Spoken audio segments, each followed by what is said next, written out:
새로운 한 주 월요일이 시작됐습니다만 한국 증시의 분위기가 심상치가 않습니다. 특히 우리나라 증시에 오늘 나타나고 있는 증시 낙폭은 동시간대에 주식시장이 열리는 다른 아시아권 증시에 비해서 더 큰 폭의 낙폭을 만들고 있고요. 이러한 현상은 비단 오늘뿐만 아니고 지난주부터 시장 낙폭이 발생할 때 우리나라 증시에서 강하게 나타나고 있습니다. 다른 아시아권 증시에 비해서 좀 뭐랄까 아쉬운 마치 못난이처럼 움직이는 한국 증시, 왜 이런 현상이 나타나는지 오늘 증시 토크에서 함께 생각해보는 시간 가져보도록 하겠습니다. 특히 오늘 이야기 드리는 내용 중에 후반부에서 어떻게 보면 가장 결정적인 이유가 있지 않나, 저는 그런 생각을 가져보게 합니다. 증시 토크 시작하도록 하겠습니다. 앞서 언급드린 대로 아시아권 증시 대비해서 한국 증시 낙폭이 좀 심하죠. 지금 화면상에 이제 국가별, 아시아권 국가별 등락률 추이를 제가 investing.com에서 캡처를 해봤는데요. 3시 10분경에 캡처했습니다. 한국 코스피 지수 마이너스 2.3%, 코스닥 지수 마이너스 3.8%에 기쁜 낙폭이 발생할 때 중국 상해 지수 플러스였고요. 그리고 항생 지수도 플러스입니다.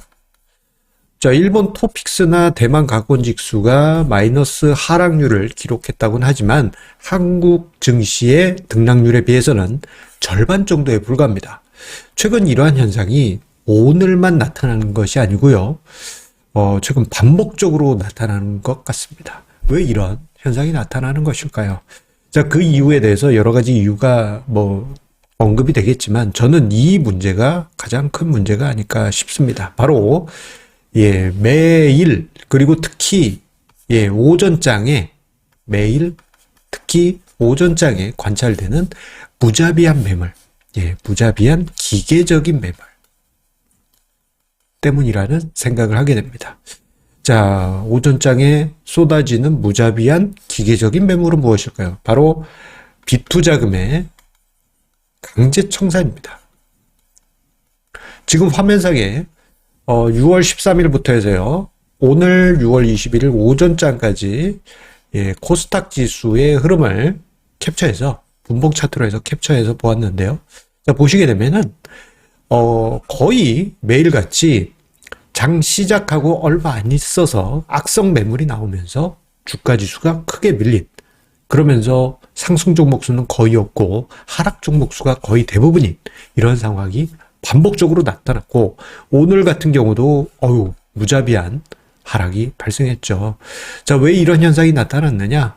빚투자금의 강제 청산이 지금 연일 이어지고 있습니다. 지난주 같은 경우에는 미수금 대비 반대 매매 비율이 이제 수개월 만에 최고치를 경신했다라는 뉴스가 나올 정도로 최근에 반대 매매 분위기가 심상치가 않습니다. 그런데 요즘 들어서 특이한 점 중에 하나는 이러한 현상을 우리가 언제 보았냐면요, 지난 1월 그리고 작년 가을 증시에서 봤습니다. 이때까지만 하더라도요, 무자비한 기계적인 매물이 매시 정각마다 등장했어요. 여러분들 기억나실 겁니다. 장 시작했을 때, 그리고 10시, 11시, 12시, 밥 먹고 와서 1시, 2시, 3시. 매시 정각마다 매물이 쏟아지는 이러한 모습이 나타났고, 그리고 이제 SNS상에서는 매시 등장하는 강제 청산 매물이 어디 발이다. 장 초반 동시효과는 신용융자, 그 다음에는 CFD일 수도 있고, 스탁론일 수도 있고, 이런 게 이제 연달아서 이어진다라는 그런 얘기가 있었는데, 최근 들어서는 매시 정각이 아니에요.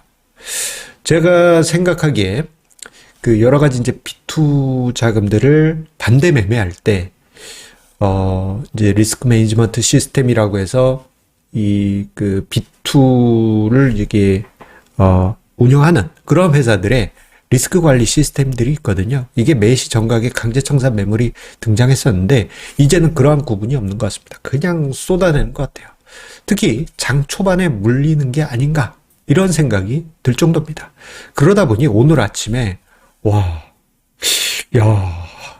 이런 말이 저절로 나올 정도로 정말 자비 없는 기계적인 매물이 쏟아졌고, 이러한 기계적인 매물은요, 특히 거래량이 그렇게 두텁지 않은 코스닥 시장이라든가 소형주에서는 그야말로 아무리 멀쩡한 종목이라도 폭락시키는 그러한 원인이 되고 말았습니다.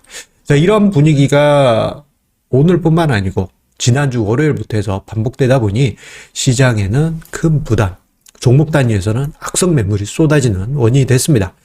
자, 그런데 이 비투자금에 대한 경계감이라든가 여러 가지 좀 염려스러운 부분에 대해서는 계속 언급을 드려왔어요. 특히나 이 비투자금 규모가, 제가 이야기를 드릴 때 시장이 조정을 받으면은 비투 규모가 줄어들어야 되거든요. 그런데 지난 1월 달은 좀 줄어들었고 2, 3, 4, 5 이렇게 쭉 보게 되면 코스닥 시장 쪽에 비투자금 규모가 좀 과하게 늘어났다. 이런 이야기 증시 토크에서 언급드린 부분 기억이 나실 겁니다. 이 부분이 최근에 시장에 부담을 준 것이 아닌가 싶어요.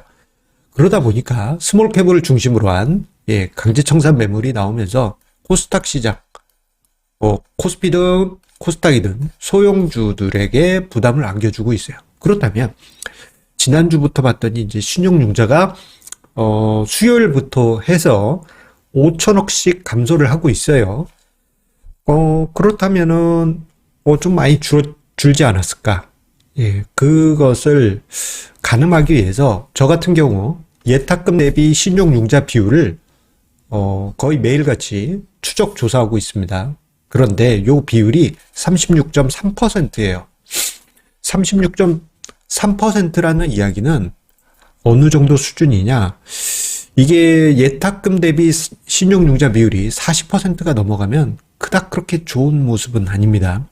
과거 2011년 봄, 이때 8월 유럽 위기 터지기 전이죠. 2008년 연초, 그리고 2018년 연초, 이때 아마 5월 달에 피크였던 것 같은데 그 이후에 조금 후유증이 있었거든요. 그런데 작년에 40%를 살짝 넘어갔습니다.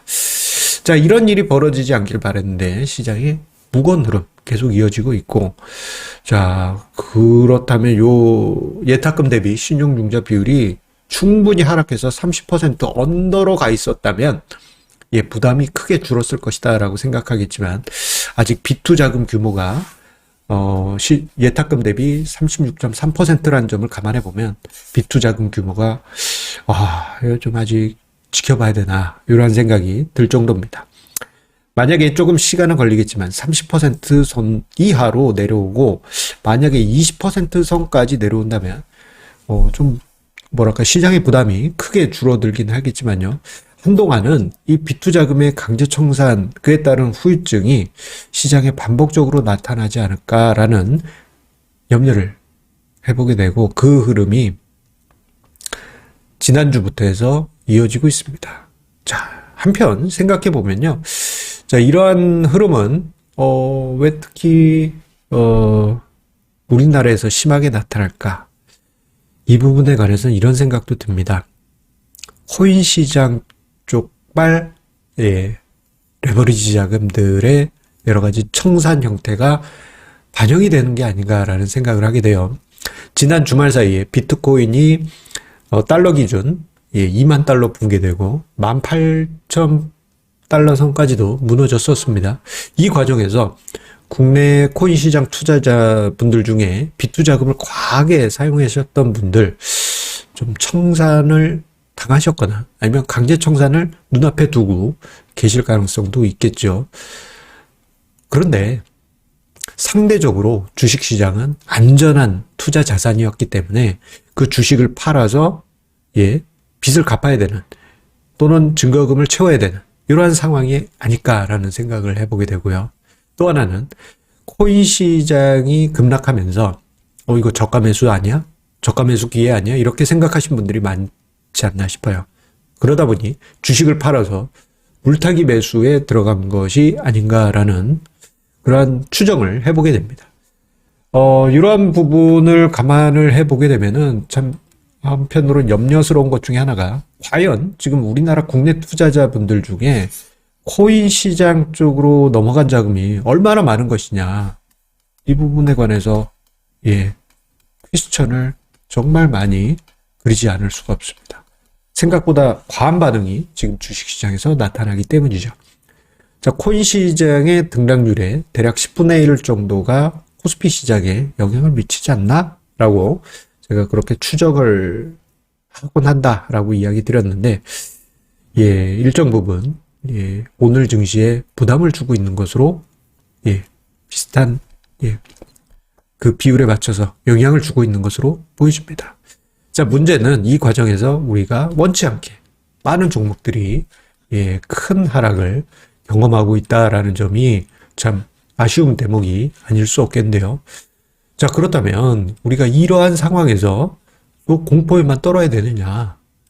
한편 여러분들 이러한 부분도 생각해 보실 필요가 있습니다.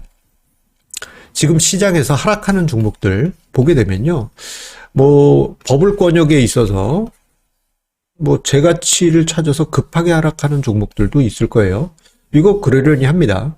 그리고 이제 긴축에 따른 효과, 그리고 인플레이션 우려, 그런 것 때문에 시장 전체적으로 하락하는 그런 부분도 있겠죠. 그런데 한편으로 이 회사 괜찮은 종목인데 이번에 주식시장 하락한다고 덩달아 하락하면 이거 말이 되나 싶은 종목들이 분명히 있을 겁니다. 이러한 종목도 오늘 같은 경우 앞서 이야기 드린 여러 가지 형태의 레버리지 투자자금, 빚투자금의 강제 청산, 그리고 코인 시장과 연계된 여러 가지 자금 쏠림, 이러한 분위기 속에서 억울하게 주가가 하락한 종목들도 많이 있을 것입니다. 자, 이러한 종목들 지금 억울하게 하락했잖아요. 이러한 종목들을 여러분들 관심 있게 지켜보실 필요가 있습니다. 이들 종목이 차후에 새로운 기회를 만들기 때문이죠. 하지만 대다수의 투자자분들이 지금 이 시장이 힘들게 흘러간다, 그 자체만 집중하고 계신 게 아닌가 싶습니다. 좀 낙폭이 크니까 그러실 수 있겠습니다만, 한편으로는 시장에 새로운 기회도 움트고 있다는 점도 함께 생각하면서 이번 시장 공포보다는 새로운 기회도 함께 생각하시기 바라겠습니다. 여러분들 힘내시면서 성공 투자 만들어 가시기 바라겠습니다. 힘내십시오. 감사합니다.